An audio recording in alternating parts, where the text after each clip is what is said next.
Где твой ласковый друг? Alors, messieurs. Qu'est-ce que tu veux, toi? Tu veux participer ou quoi?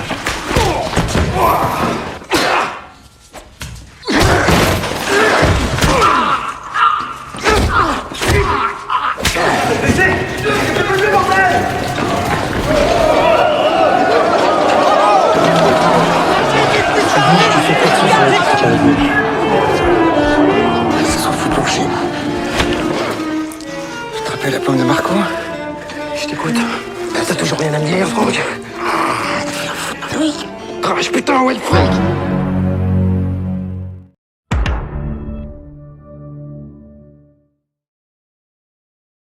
Film dibuka dengan memperkenalkan seorang napi bernama Frank. Diketahui Frank mendekam di penjara karena kasus perampokan dan ia mendapat vonis selama 8 tahun. Tak lama terlihat salah satu napi mendekati Frank, yang rupanya napi itu adalah rekan Frank yang juga ikut dalam perampokan Frank dulu. Namanya ialah Nofri. Di sini Nofri bertanya di mana Frank menyimpan uang rampokannya. Karena diketahui Frank sebagai bos, uang rampokan itu masih disembunyikan olehnya dan Frank masih merahasiakannya karena ia tidak mempercayai siapapun walaupun Nofri adalah rekannya. Ils protégeront le cas jusqu'à ce qu'on sorte. Y'a que toi qui sais où tu l'as planqué ce putain de fric. Sore harinya, ketika di dalam sel, terlihat Frank sedang memasang lukisan gambar yang dibuat oleh anaknya. Di dalam selnya, Frank disatukan dengan seorang napi yang bernama Maurel. Diketahui Maurel masuk ke penjara karena dia dituduh memperkaos gadis muda. Tak lama, tiba-tiba 2 orang sipir pun datang hanya untuk mengolok-olok Maurel. Para sipir itu terus memanggil Maurel dengan sebutan mesum. Akan tetapi, Maurel mencoba mengelak sambil mengatakan kalau ia hanya dituduh dan difitnah oleh orang-orang yang membencinya. Ah, je sais pas, le beau temps. Je peux y aller.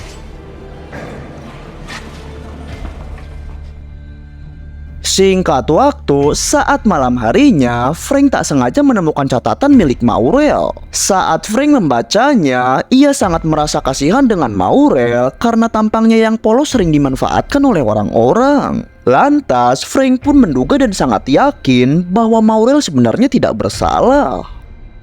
Di tengah malamnya, kedua sipir korup tiba-tiba dengan sengaja membuka pintu sel Frank dan Maurel. Lalu datanglah 3 orang mafia penguasa penjara itu yang langsung menghampiri mereka. Di sini 3 orang itu langsung menyuruh Frank untuk keluar, sedangkan Maurel tetap di dalam. Ternyata mereka berencana untuk menusbol Maurel. Di luar, Frank yang mendengar suara teriakan Maurel, ia akhirnya memutuskan untuk mengecek Maurel guna menolongnya. Hingga saat Frank masuk, baku hantam pun terjadi. Sûr. Qu'est-ce que tu veux, toi? Tu veux participer ou quoi?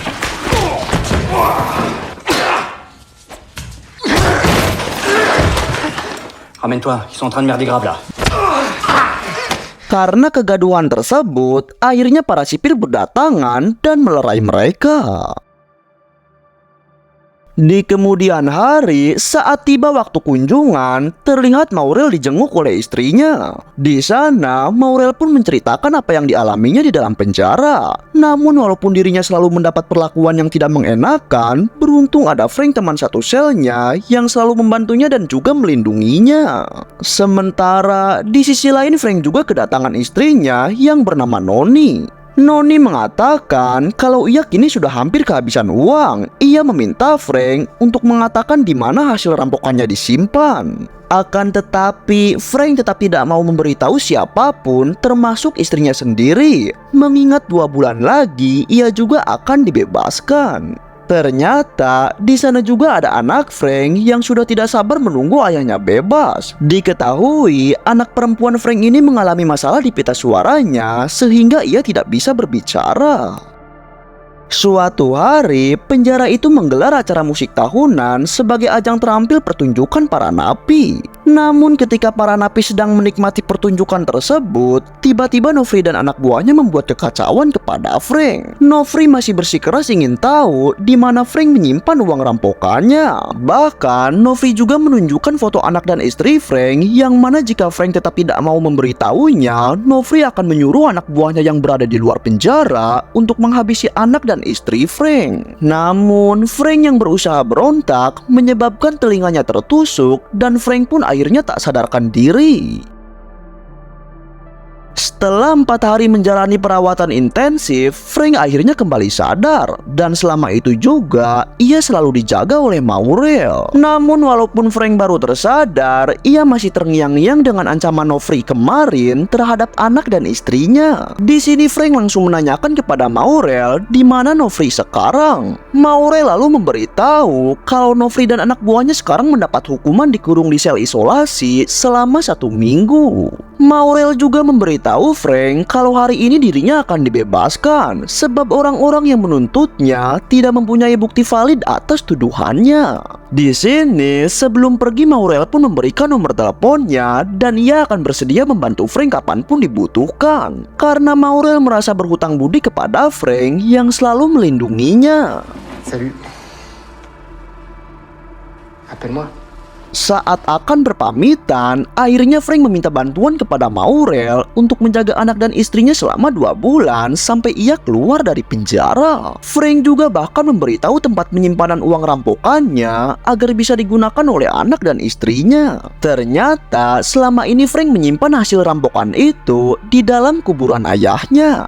Mendengar hal tersebut, Maurel berjanji kalau ia tidak akan mengecewakan Frank. Setelah itu, Maurel pun langsung mengemasi barang-barangnya. Dan entah kenapa, ia juga terlihat mengambil sampel rambut Frank dari sisirnya untuk dibawa pulang. Beberapa hari kemudian, Frank yang sedang bekerja di dalam penjara, tiba-tiba ia diberitahu sipir kalau Frank kedatangan tamu. Saat Frank menemuinya, ternyata orang tersebut adalah mantan kapten polisi bernama Carrega. Di sini Frank yang tidak mengenali Carrega, ia bertanya-tanya kenapa Carrega ingin bertemu dengannya. Ternyata kedatangan Carrega ke sana untuk menanyakan seputar Maurel ketika di dalam penjara. Namun Frank yang berhati-hati dalam memberitahu informasi, ia hanya mengatakan kalau Maurel orang baik dan sekarang Maurel sudah dibebaskan karena terbukti tidak bersalah. Di sini, Carrega akhirnya bercerita bahwa selama ia menjabat sebagai kapten polisi, ia ditugaskan untuk menangani kasus Maurel. Carrega menduga bahwa sebenarnya Maurel adalah pembunuh berantai dan psikopat kejam yang selalu menargetkan wanita sebagai korbannya. Diketahui juga, Maurel menjalankan aksinya tersebut bersama istrinya. Namun karena Maurel dan istrinya yang sangat cerdik, mereka tidak pernah meninggalkan jejak apapun sehingga membuat polisi kesulitan membuktikannya.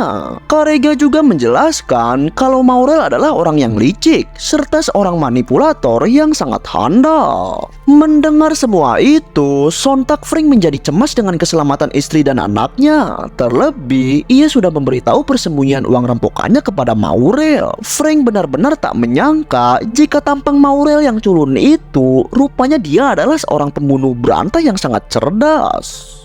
Monsieur Adrien, je suis venu vous poser quelques questions sur Jean-Louis Morel. Il t'est arrivé quelque chose à Anna? J'ai survécu. Lantas, setelah itu Frank mencoba menghubungi istrinya. Namun ia menjadi semakin panik karena istri Frank tidak menjawab teleponnya. Kecemasan itu terus berlangsung sampai beberapa hari hingga Frank berniat ingin kabur dari penjara ini. Suatu hari, ketika Frank selesai bekerja, ia diminta sipir korup untuk tetap berada di ruangan ini. Yang ternyata, di sana sudah ada 3 orang mafia penguasa penjara tersebut yang ingin membalaskan dendamnya kepada Frank. Un peu d'intimité, s'il te plaît.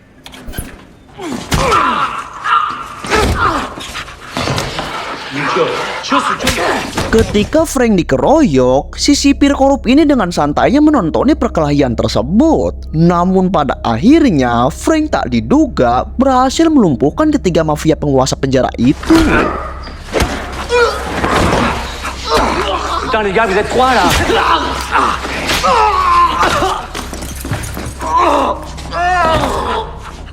Si sipir yang tidak menyangka Frank bisa mengalahkan mereka, ia memohon kepada Frank untuk membiarkannya pergi. Namun tanpa pikir panjang, Frank langsung menghabisi sipir tersebut.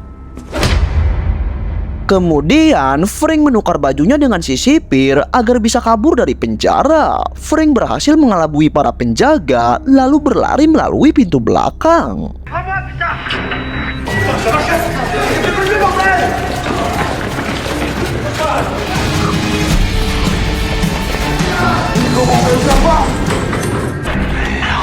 Hingga pada akhirnya, Frank benar-benar berhasil kabur dari penjara tersebut.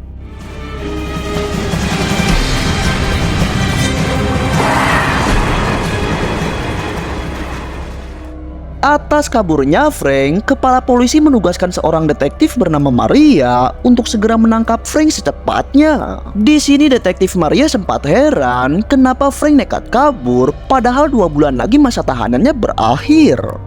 Setelah itu, detektif Maria dan timnya langsung bergerak mengumpulkan data-data mengenai Frank. Mais alors, ça avait pas l'air d'être l'amour fou. C'est sa femme? Ouais, Anna Martins. C'est l'adresse qu'elle laissait au parloir est bidon. On a vérifié. Hein. L'un d'eux, Jérôme Novik, était à Mirancourt lui aussi. Adegan beralih ke supermarket dan di sana ada Maurel yang sedang mencoba mencari mangsa.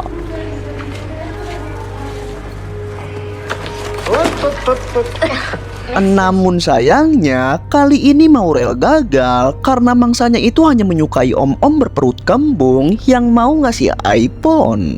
Tak lama kemudian, tanpa sengaja Maurel melihat berita yang mengabarkan tentang kaburnya Frank dari penjara. Sementara itu, Frank sendiri kini terlihat mendatangi apartemen miliknya. Namun saat masuk ke dalam, Frank dibuat semakin cemas karena di sana anak istrinya tidak ada. Frank hanya mendapati boneka kesayangan anaknya yang tergeletak di lantai. Tak lama dari itu, detektif Maria dan polisi lainnya terlihat mereka pun mendatangi apartemen Frank untuk menangkapnya. Police, ouvrez! Hingga akhirnya, Frank yang tak menduga-duga atas penyergapan tersebut, ia pun tak bisa berbuat banyak dan tertangkap oleh Maria. Akan tetapi, di sini Frank mencoba bernegosiasi dengan Maria kalau ia tidak bisa kembali dulu ke penjara sebab anak dan istrinya sedang dalam bahaya. Hingga tak diduga, Frank tiba-tiba melarikan diri dari tempat tersebut dengan aksi yang tak disangka-sangka.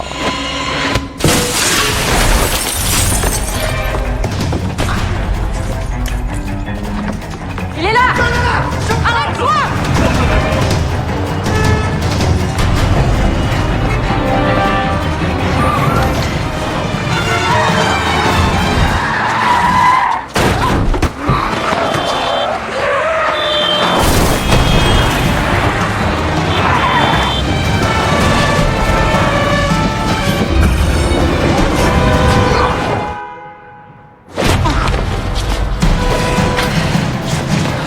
Sampai pada akhirnya, Frank berhasil kabur dari kejaran mereka dengan menaiki kereta di atapnya. Setelah aman, malam harinya Frank mendatangi makam ayahnya untuk mengecek uang rampokan yang dulu ia sembunyikan.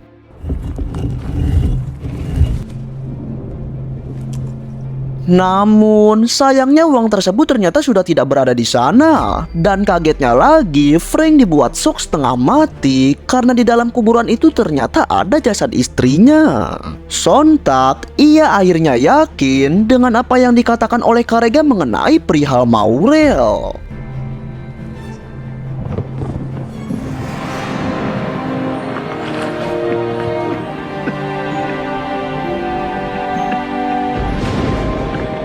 Lantas, setelah itu Frank langsung mencoba menghubungi Maurel lewat nomor telepon yang pernah Maurel berikan kepadanya. Saat tersambung, Frank langsung mengatakan kenapa Maurel tega menghabisi istrinya. Di sini, Maurel lalu menjawab kalau istri Frank cukup enak dipakai namun sedikit cerewet, sehingga pantas untuk dihabisi. Kemudian Frank juga menanyakan tentang keberadaan anaknya. Maurel memberitahu kalau anak Frank akan baik-baik saja asalkan Frank tidak mencecarnya. Dan saat itu juga Maurel langsung mematikan teleponnya. Ternyata saat ini Maurel sedang berada di sebuah rumah tua di tengah hutan tempat ia membuang para korbannya. Dan karena Frank kini telah mengetahui siapa dirinya, lantas Maurel berniat untuk menjebak Frank. Di sini Maurel menaruh sampel rambut Frank yang dulu ia ambil ketika di dalam penjara, serta menaruh barang-barang yang ada bekas sidik jari Frank. Kemudian Maurel memberi pesan kepada polisi untuk mengkambing hitamkan Frank agar seolah-olah kebrutalannya ini adalah perbuatan Frank. Esok harinya, polisi langsung berdatangan ke lokasi tersebut hingga mereka menemukan jasad seorang gadis serta sidik jari dan sampel rambut milik Frank. Di sana juga ada seorang kakek-kakek bernama Broto yang merupakan ayah kandung dari korban gadis yang ditemukan itu. Broto yang tidak terima anak gadisnya dihabisi berniat untuk membalas dendam.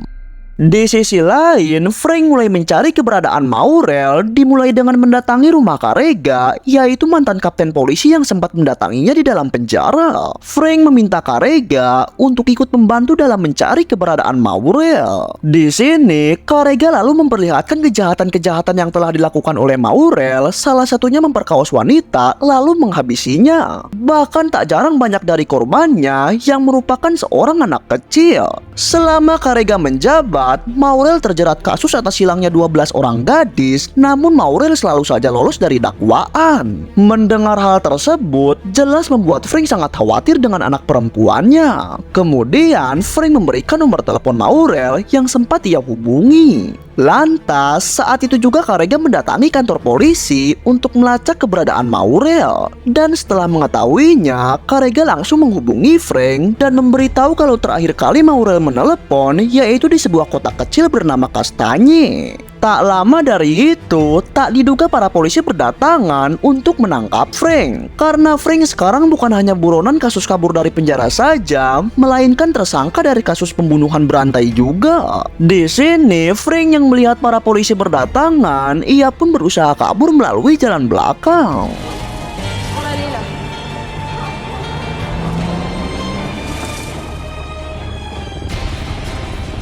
Hingga di suatu kesempatan, Frank terpaksa diam-diam menyekap detektif Maria. Di sini Frank cukup terkejut karena ia baru tahu kalau sekarang ia menjadi tersangka kasus pembunuhan berantai. Mengetahui hal itu, sontak Frank langsung menjelaskan kalau semua orang telah ditipu daya oleh Maurel, termasuk menjebaknya. Kemudian Frank langsung kabur meninggalkan Maria dan berusaha menghindari para polisi.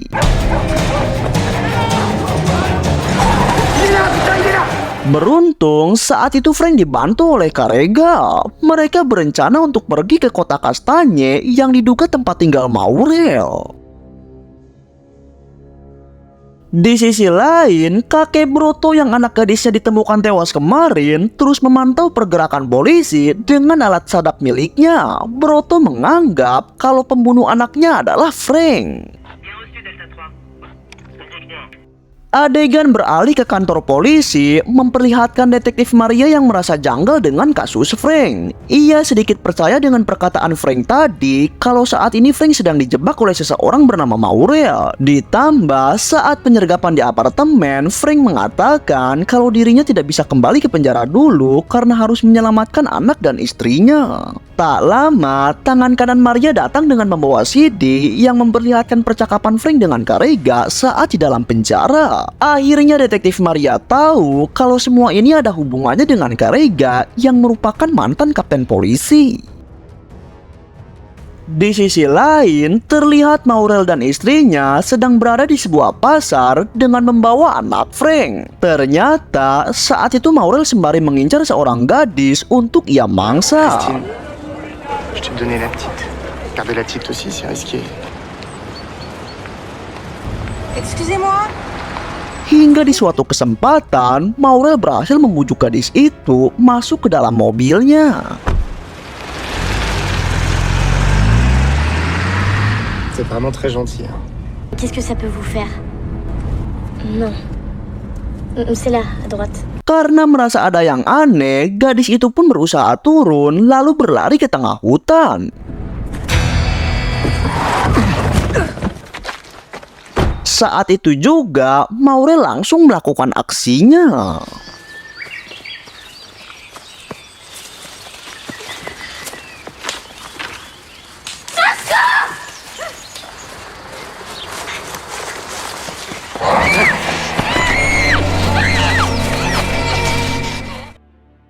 Esok harinya, terlihat Frank sudah sampai di kota kecil Kastanye. Di sana, Frank masuk ke dalam bangunan kosong di dekat sebuah apotek. Karena Frank ingat kalau Maurel sering mengonsumsi obat penenang ketika di dalam penjara, sehingga kemungkinan besar Maurel akan berkunjung ke apotek tersebut. Frank terus memperhatikan orang-orang yang datang ke apotek itu, hingga di suatu sore Frank akhirnya melihat Maurel muncul. Sontak, saat itu juga Frank terus mengikuti mobil Maurel secara diam-diam.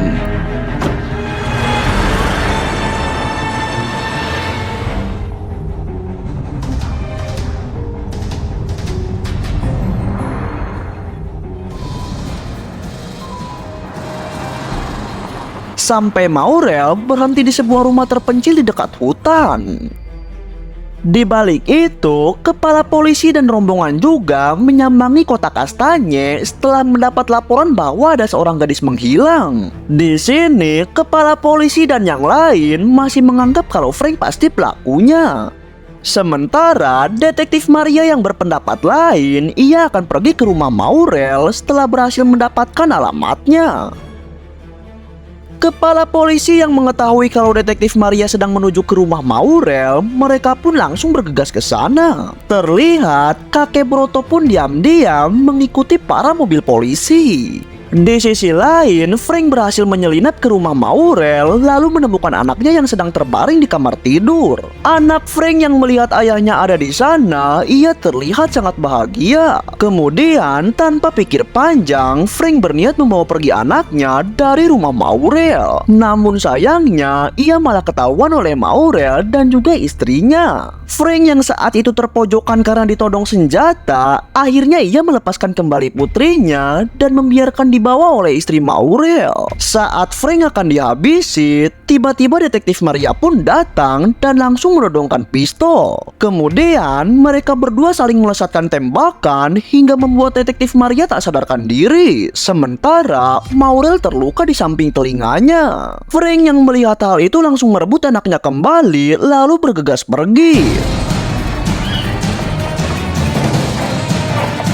Terlihat Frank terus berusaha menjauh dari rumah Maurel, namun ternyata Maurel juga terus mengejarnya sampai ke dekat jurang. Di sisi lain, istri Maurel hendak menghabisi detektif Maria yang kala itu masih pingsan. Namun tak disangka, tiba-tiba detektif Maria tersadar dan langsung membalikkan keadaan. Kembali ke Frank yang pada akhirnya harus terpojok oleh Maurel. Di sini, Maurel tanpa pikir panjang langsung menembak Frank.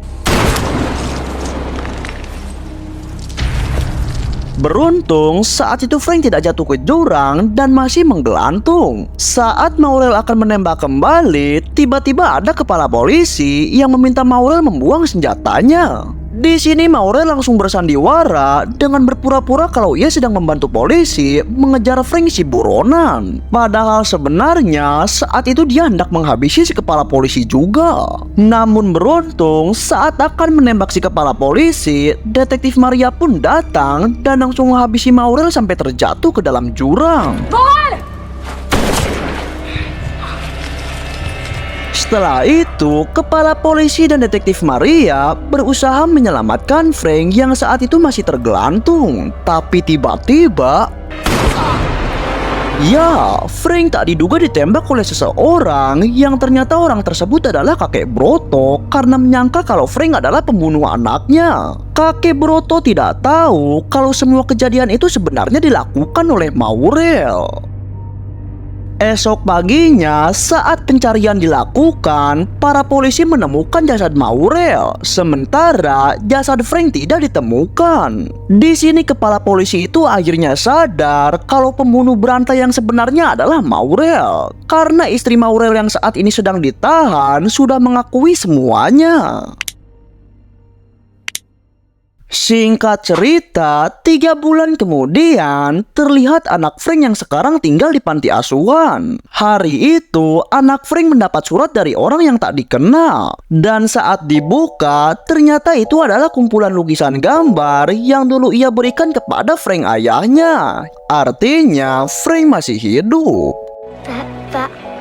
Tamat. Bagaimana menurut kalian? Oke, kita akhiri untuk video kali ini. Adios, kamsahamnida.